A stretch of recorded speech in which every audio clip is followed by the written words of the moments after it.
اللہ الرحمن الرحیم۔ گھر میں غربت آنے کے 40 اسباب میں آپ لوگوں کے ساتھ شیئر کرنے جا رہی ہوں۔ نمبر 1 ہے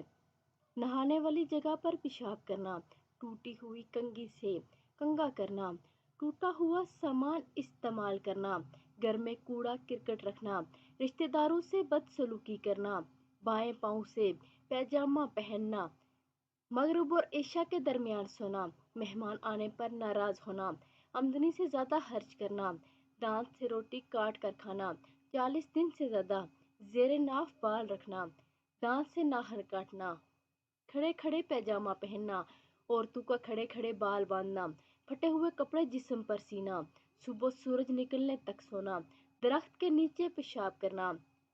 بیت الخلاء میں باتیں کرنا، الٹا سونا، قبرستان میں ہنسنا، پینے کا پانی رات کو کھلا رکھنا، رات میں سوالی کو کچھ نہ دینا، برے خیالات سوچنا، بغیر وضو کے قرآن کریم پڑھنا،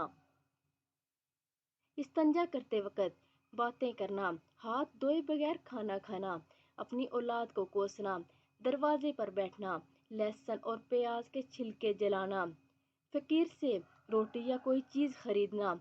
پھونک سے چراغ بجھانا، بسم اللہ پڑھے بغیر کھانا کھانا، غلط قسم کھانا، جوتا اور چپل الٹا دیکھ کر سیدھا نہ کرنا، حالات جنابت میں حجامت کرنا، مکڑی کا جالا گھر میں رکھنا، رات کو جھاڑو لگانا، اندھیرے میں کھانا، گڑھے میں منہ لگا کر پانی پینا، قرآن مجید نہ پڑھنا۔ تو آپ سب بھی اس پر عمل کریں، یعنی کسی میں بھی یہ عادات ہوں تو وہ اسے چھوڑ دیں، کیونکہ یہ عادات انسان میں رزق میں کمی کرتی ہیں۔ اور ویڈیو کو آگے لازمی شیئر کریں اور غربت کے اسباب کو جانیں۔